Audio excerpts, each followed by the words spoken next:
Nunca soube o que era correr. Não me lembro da sensação de pular, de alcançar algo no alto de uma prateleira, ou sequer de sentir o vento entre as pernas enquanto fugia em disparada de uma travessura. Desde que me entendo por gente, o chão esteve mais próximo de mim do que qualquer outro lugar. Não era por escolha. Era porque minhas pernas, bem, elas simplesmente não respondiam. Meu nome ninguém costumava lembrar. Na verdade, até hoje acho que sou mais conhecido pelo que não faço do que por quem eu sou. O paralítico, aquele que vive de esmolas, o homem da esquina próxima ao poço. Era assim que me chamavam. Na maioria das vezes, evitavam até o contato visual. Diziam que era castigo de Deus. Outros murmuravam que algum pecado dos meus pais havia me lançado nessa condição. Nas primeiras luas da juventude, eu chorava em silêncio. Não porque não pudesse andar, mas porque acreditava que, de alguma forma, Deus havia se esquecido de mim. Eu via as crianças crescendo, os adolescentes correndo pelos campos, os homens construindo seus lares, e eu, ali. Preso. Estático. Como uma pedra no caminho que ninguém queria tropeçar. Minha cama era uma tábua improvisada. Meus amigos, e os poucos que restaram, me levavam para as esquinas mais movimentadas para que eu pudesse pedir algumas moedas. Alguns passavam por mim e deixavam migalhas. Outros fingiam que eu não existia. Mas havia 4, e sim, 4 amigos, que jamais me deixaram. Não eram irmãos de sangue, mas de alma. Zacar, Eliav, Bená e Natã. Eles me carregavam não só com os braços, mas com o coração. Eu via em seus olhos uma fé que eu já não tinha. Eles diziam que eu ainda viveria algo grande. Eu apenas sorria, por fora. Havia dias em que o céu parecia mais escuro, mesmo sem nuvens. O peso da solidão, o silêncio das madrugadas e o vazio que habitava em mim eram maiores do que qualquer deficiência física. O que me doía não era não andar. Era não pertencer. Era sentir que eu era invisível até para o Criador. Mas, então, algo começou a mudar. A cidade murmurava o nome de um homem. Um rabi, diziam. Um tal de Jesus. Filho de um carpinteiro de Nazaré. Diziam que ele curava. Sim, curava. Leprosos, cegos, surdos, até mortos. No começo, achei que fossem histórias exageradas. Boatos que a esperança inventava para sobreviver. Mas a voz desse nome crescia. E não era só sobre curas. Diziam que ele falava com uma autoridade diferente. Que ele enxergava os corações. Que era como se Deus andasse com ele. Confesso que algo acendeu dentro de mim. Uma brasa esquecida. Um sussurro. E se? E se ele pudesse me ver? E se ele pudesse fazer por mim o que fez por tantos? Meus amigos ouviram antes de mim e Jesus estava vindo para Cafarnaum. E mais, ele estaria na casa de Simão. Zacar foi o primeiro a falar: nós vamos te levar até ele. Eu ri. Ri com amargura. Vocês acham mesmo que isso vai mudar alguma coisa? Perguntei, com a voz rouca e ferida. Mas eles não desistiram. Você vai andar, irmão. Nós vamos te colocar diante dele. No dia seguinte, enquanto a cidade fervilhava com a chegada do rabi, meus amigos apareceram com olhos brilhando. É hoje, disseram. E antes que eu pudesse protestar, já me erguiam na maca com cuidado. Pela primeira vez em anos, algo dentro de mim tremia, mas não era medo. Era um fio de fé, um sussurro de possibilidade. O caminho foi mais longo do que imaginei. Cada esquina, uma multidão. Cada rua, um mar de pessoas tentando ver aquele homem. E eu ali, deitado, sendo carregado por 4 corações obstinados, avançando como se minha vida dependesse daquilo. Porque, no fundo, dependia. Quando chegamos à casa, uma multidão se espremia à porta. Não havia como entrar. Pessoas amontoadas por todos os lados, todos clamando, buscando, estendendo mãos. E eu ali, imóvel, olhando para dentro da casa por entre as pernas e ombros da multidão. Eu vi sua sombra primeiro. Depois, sua voz, infirme, mais serena. Como se cada palavra dele tivesse peso de eternidade. Mas foi aí que meus amigos fizeram algo que nunca esquecerei. Vamos subir pelo telhado, disse Eliav. O quê? Exclamei, achando que estavam loucos. Vamos te levar até ele. Nem que seja pelo céu. E, então, eles começaram a subir. Eu tremia, não só pelo medo da altura, mas pela audácia, pela fé, pela esperança que estava florescendo no coração deles, e, contra toda a lógica, no meu também. No alto do telhado, começaram a remover as telhas com cuidado. As pessoas abaixo murmuravam, apontavam, mas eles não se importaram.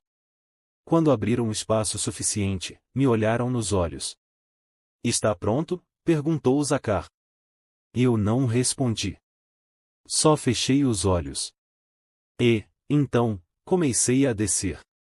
Devagar. Como uma oferenda viva à esperança. Como um clamor sem palavras. Se essa história tocou você até aqui, deixe um comentário com a palavra fé. Quero saber quem está acompanhando essa jornada. Quando acordei naquela manhã, o sol parecia diferente. Talvez porque meu coração estivesse diferente. Havia algo no ar, como se cada brisa dissesse que algo importante estava por vir. Não sei se foi o jeito como meus amigos chegaram, com passos apressados e olhos que queimavam com urgência, ou se foi apenas meu espírito sussurrando, e hoje é o dia. Eles não bateram na porta. Entraram como um trovão suave, com um tipo de pressa que não dá tempo para pedir permissão. Antes que eu perguntasse qualquer coisa, um deles segurou firme meus ombros e disse: Jesus está em Cafarnaum. Ele está curando. Vamos te levar até ele. Naquele momento, o mundo parou. Quantas vezes eu desejei ouvir isso? Quantas noites orei baixinho, deitado na palha, imaginando que seria poder andar, correr e viver. Meus olhos se encheram, mas não tive coragem de chorar. Parte de mim ainda acreditava que nada mudaria. Que eu seria mais um sendo levado, e mais um voltando da mesma forma. Mas eles não. Eles acreditavam por mim. Amarraram minha esteira com cordas improvisadas. Meus ombros doíam com os nós mal feitos, mas minha alma começava a se aquecer. Os rostos deles estavam suados antes mesmo de começarmos. Cada um pegou uma ponta, como guerreiros pegando suas armas. E saímos. As ruas de Cafarnaum estavam diferentes. Lotadas. Não de gente comum, mas de esperança. Homens, mulheres, crianças, e todos corriam na mesma direção, na casa onde Jesus estava. Não demoramos a entender que não seríamos os únicos tentando chegar perto dele. No caminho, vi olhos que me reconheceram. Aqueles olhares de sempre, pena, desprezo, alívio por não estarem em meu lugar. Mas havia também novos olhares, de expectativa. Eles queriam ver se o boato era verdade. Se o aleijado finalmente seria curado. Quando chegamos à porta da casa, o cenário era quase impossível de descrever. Gente espremida, tentando ouvir, tentando ver. Não havia espaço nem para respirar direito. A multidão se apertava como se a salvação estivesse em cada palavra que Jesus dizia. Meus amigos se entreolharam. Sabiam que não conseguiríamos passar. E agora? Sussurrei. Minha voz falhou como sempre falhava quando eu sentia medo. Um deles olhou para cima. Para o teto da casa. A gente entra por cima. Pensei que fosse uma metáfora. Mas não era. Eles contornaram a multidão, me carregando com esforço e coragem. Subimos por uma escada lateral improvisada, quase desmoronando com nosso peso e a ousadia da fé. Ouvi comentários: estão loucos, vão derrubar a casa, isso é falta de respeito. Mas nenhum deles hesitou. Quando chegamos ao telhado, senti o calor do sol direto em meu rosto. A dor nos ombros já era quase insuportável. Mas então, eles começaram a cavar. Eles abriram o telhado. Tijolo por tijolo, argila por argila, a poeira subia e descia como um milagre em construção. Do chão, ouvíamos a indignação de alguns. Mas, lá de cima, havia apenas uma certeza, e Jesus estava lá dentro, e eu ia vê-lo. Quando finalmente a abertura foi grande o suficiente, meus amigos me posicionaram com cuidado. Cada um segurava uma corda. 4 pontos, um destino. E começaram a me descer. O tempo desacelerou. Vi os olhos de todos voltados para mim. Uma mistura de curiosidade, escândalo e espanto. Ouvi murmúrios. Mas então, eu o vi. Jesus. Ele olhava diretamente para mim. Não com surpresa. Nem com julgamento. Mas com algo que me quebrou por dentro, compaixão. Meus olhos se encheram de lágrimas. Não pelas dores. Mas porque pela primeira vez, senti que alguém me via. Realmente me via. Não como o paralítico. Mas como um homem. Um filho. Jesus não disse nada por um instante. Apenas me olhou. O silêncio que se formou quando fui descido pelo telhado não era apenas ausência de som. Era um tipo de silêncio que gritava. Gritava espanto, julgamento, expectativa.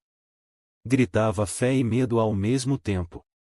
Ali estava eu, diante do homem que, segundo diziam, podia curar com um toque. Mas ele não se moveu. Jesus apenas me olhava. E naquele olhar havia mais do que qualquer palavra já dita por um profeta, rabino ou sacerdote. Era como se ele estivesse vendo tudo que eu carregava, em a dor física, sim, mas também a vergonha, a culpa, os anos de abandono, a revolta que escondi até de mim mesmo. Ele via além do que até eu conseguia entender sobre mim. E então, com a voz mais doce e poderosa que já ouvi, ele disse: "E filho, os teus pecados estão perdoados." Silêncio. Um silêncio ainda mais profundo. Aquilo me atravessou como uma flecha de fogo. Eu não sabia o que esperar. Esperava talvez um levanta-te, um anda, algo prático, algo visível. Mas perdão? Aquelas palavras não curavam pernas, curavam almas. E foi exatamente ali que eu entendi: Jesus não veio só para colocar meus pés no chão. Ele veio para colocar minha alma de pé. Mas o que para mim foi libertação, para outros foi escândalo. No canto da sala, eu vi rostos se contorcendo. Homens de túnicas limpas e olhos sujos de orgulho. Escribas. Fariseus. Conheciam cada letra da Torá, mas não sabiam ler os olhos de um homem quebrado. Cochichavam entre si. Olhavam para Jesus como se tivessem flagrado um crime. Quem é este, que diz blasfêmias? Quem pode perdoar pecados, senão Deus? Meu coração acelerou. E se eles estivessem certos? E se tudo aquilo fosse uma ilusão? Mas então, Jesus virou o rosto para eles. Não com raiva, mas com uma firmeza que fez o chão tremer, e não sob os pés, mas dentro da alma. Por que vocês pensam assim em seus corações? O que é mais fácil dizer: os teus pecados estão perdoados, ou o levanta-te e anda? Um arrepio percorreu minha espinha. Ele estava enfrentando os homens mais temidos de Israel, por mim. Jesus se ajoelhou, e por um instante, eu o vi mais próximo do chão do que todos os outros na sala. E foi ali, entre o pó e os olhos julgadores, que ele ergueu a voz: "Mas para que saibam que o Filho do Homem tem autoridade na terra para perdoar pecados." E então, ele olhou para mim de novo. Só que agora, não com olhos de compaixão, mas com autoridade. Como quem fala com a doença e ela obedece. Com a paralisia, e ela se dobra. Com a morte, e ela se cala. Levanta-te, pega a tua cama, e vai para a tua casa. Naquele instante, algo se quebrou dentro de mim. Ou melhor, algo se reconectou. Foi como se um fogo suave percorresse meus nervos, minhas pernas, meus ossos esquecidos pela vida. Senti algo que não sentia desde criança: controle. Força. vida. Minhas mãos tremiam. Meus olhos já não conseguiam segurar o choro. Coloquei as palmas no chão e empurrei meu corpo. Minhas pernas responderam. Eu me levantei. Não como quem se ergue depois de um tropeço, mas como quem renasce. E então, peguei minha esteira, em aquela que por anos foi meu leito de dor, e a levantei como um troféu. A casa foi tomada por um clamor que parecia vir do céu. Gente chorava. Gente gritava. Alguns ainda duvidavam. Mas eu apenas andava. Passo após passo, atravessando a multidão. Com os olhos cheios e o coração transbordando, saí pela mesma porta pela qual não consegui entrar. Mas eu não era mais o mesmo. Quando atravessei a porta da casa, carregando minha esteira nos ombros, o mundo lá fora parecia ter parado. Era como se Cafarnaum tivesse esquecido de respirar por alguns segundos. As pessoas se apertavam nas janelas, subiam em muros, cochichavam nomes. Mas ninguém dizia o meu. Porque até aquele momento, eu não tinha nome. Eu era só o paralítico. Mas agora, eu era o milagre. Havia algo estranho naquele instante. Não era apenas o fato de estar de pé, ou de sentir o sol na pele de uma forma diferente. Era a maneira como todos me olhavam. Como se eu fosse um sinal. Uma mensagem ambulante de que Deus ainda se importava. A cada passo que eu dava, as pessoas se afastavam para abrir caminho, e não como quem dá passagem a um homem, mas como quem respeita um altar. E sobre os meus ombros, estava ela. A esteira. A mesma em que derramei noites em claro, prantos silenciosos, dias de angústia. A mesma que me viu em minhas piores crises. Agora, ela era símbolo de outra coisa. Não era mais um fardo. Era um testemunho. E por mais contraditório que pareça, ela parecia mais pesada agora. Não no físico, mas na alma. Porque agora ela não era só um pedaço de tecido. Ela era o lembrete constante de onde vim. Era o altar da minha dor. E, agora, o estandarte da minha cura. As pessoas vinham até mim. Tocavam meus braços. Perguntavam coisas que nem eu sabia responder. Algumas se ajoelhavam chorando. Outras gritavam milagre, como se eu fosse um profeta. E por dentro, eu ainda era só um homem tentando entender o que tinha acabado de acontecer. Eu voltei para casa, mas nada ali parecia mais familiar. As paredes eram as mesmas. O teto, o chão, os móveis, tudo igual. Mas eu era outro. E isso fazia com que tudo parecesse menor. Sempre achei que os maiores milagres vinham do céu, como um raio que desce direto do trono de Deus. Mas aprendi que às vezes eles vêm de pessoas comuns, com corações extraordinários. Meus amigos, e não sei se consigo chamar assim sem a voz embargar, eram homens simples. Trabalhavam duro. Tinham suas rotinas, suas dores, suas prioridades. Mas naquele dia, eles pararam tudo por mim. Não só me carregaram, e me sustentaram quando nem eu acreditava mais. Era como se enxergassem algo em mim que nem eu mesmo via. E isso salvou a minha vida. Lembro de cada um deles. O primeiro, o mais velho, que sempre dizia, você ainda vai se levantar. O segundo, sempre inquieto, que não aceitava respostas negativas. O terceiro, o mais calado, que dizia pouco, mas orava muito. E o quarto, o último a chegar naquele dia, mas o primeiro a subir no telhado. Eles não precisavam fazer aquilo. Poderiam ter me deixado na porta, dito, e fizemos o possível. Mas não. Eles olharam um telhado e viram uma possibilidade. Enquanto todos viam um obstáculo, eles viam um caminho. E se isso não é fé, eu não sei o que é. Vi cada um deles subir, suar, cortar as mãos, lutar contra a altura, a insegurança, e o medo. Porque sim, havia medo. E se Jesus se irritasse? E se as pessoas embaixo nos odiassem? E se nada acontecesse? Mas eles não deixaram o medo ser maior que o amor. Enquanto abriam aquele teto, abriam também uma nova forma de crer.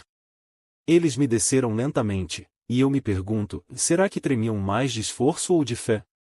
Naquele momento, o que me sustentava não eram cordas, nem a madeira do telhado. Eram mãos marcadas pelo amor.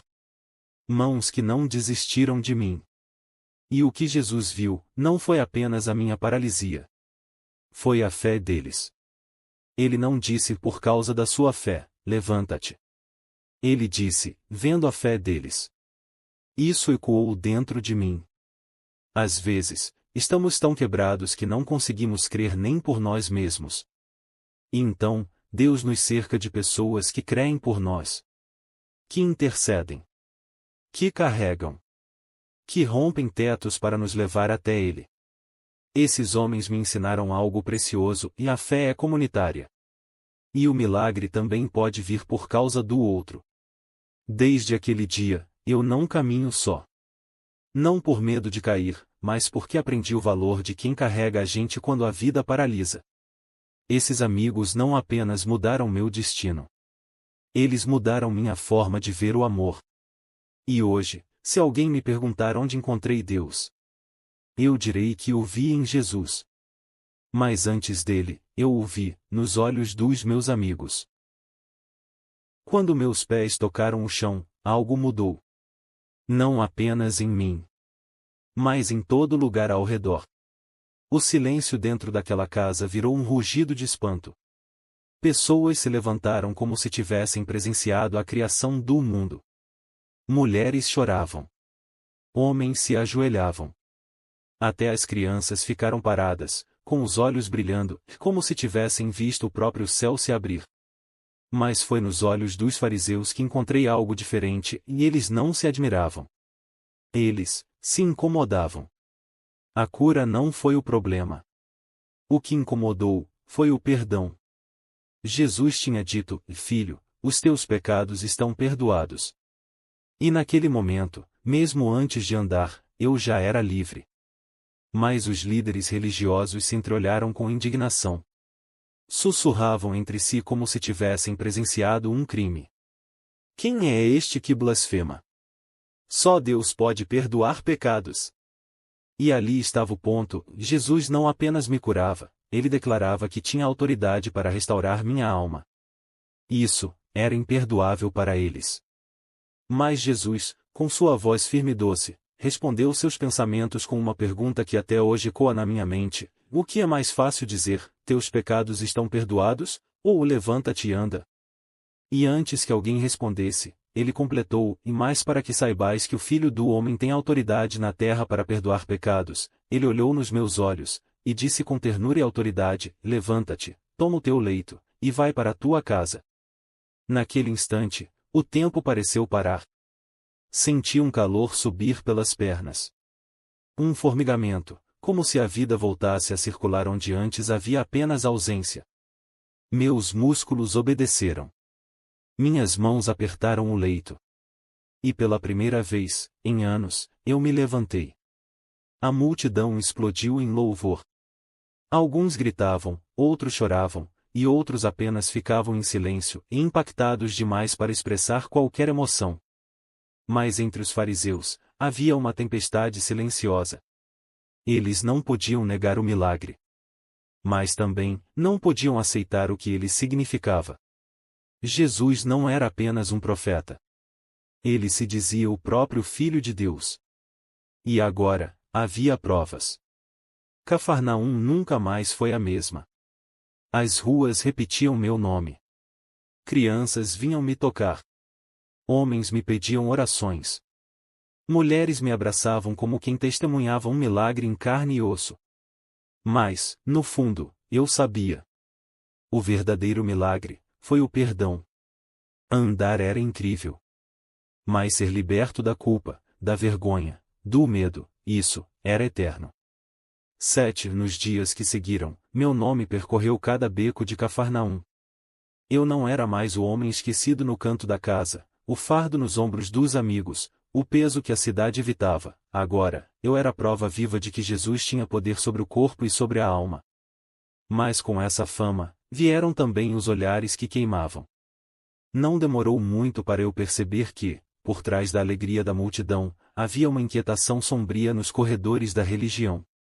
Os fariseus não estavam em silêncio por reverência. Estavam em silêncio por estratégia. Fui chamado a um dos pátios do templo por um escriba influente. Ele me olhou de cima a baixo, como se esperasse encontrar alguma farsa em mim. Você realmente estava paralítico? Quantos anos mesmo? Tem alguém que possa testemunhar isso? Respondi com calma, sem raiva, mas com a convicção de quem teve a alma devolvida. Todos em Cafarnaum me conheciam. Estive no chão durante anos. Mas hoje, eu ando. E não apenas isso, eu fui perdoado. A palavra perdoado causava mais incômodo do que qualquer milagre físico. Eles não se revoltavam com o fato de eu andar. Se revoltavam com quem me levantou. E principalmente, com o motivo que ele declarou para isso. Alguns líderes começaram a espalhar murmúrios. Diziam que Jesus era um impostor, um enganador. Outros insinuavam que havia truques, ilusões.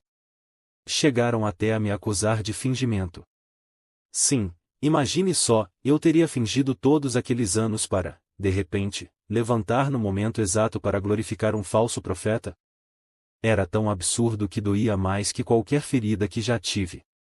Mas enquanto eles tramavam, Jesus seguia curando. Seguia ensinando. Seguia perdoando. O povo simples o amava. Os pecadores o seguiam. Os humildes o chamavam de mestre. Mas os poderosos o temiam. E eu, agora, era parte dessa revolução silenciosa. Eu me tornei um divisor de águas. Aqueles que acreditavam em mim acreditavam nele. Aqueles que me negavam, negavam a ele. A minha cura foi um marco. Não porque minhas pernas se moveram. Mas porque, naquele dia, o céu declarou guerra ao orgulho humano. E eu fui o estandarte dessa batalha. Voltar para casa depois daquele dia foi como atravessar uma ponte entre dois mundos.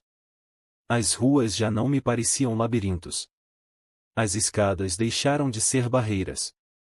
E minha mãe era agora alguém que eu podia abraçar em pé. Quando cheguei ao portão de nossa humilde casa, ela já me esperava.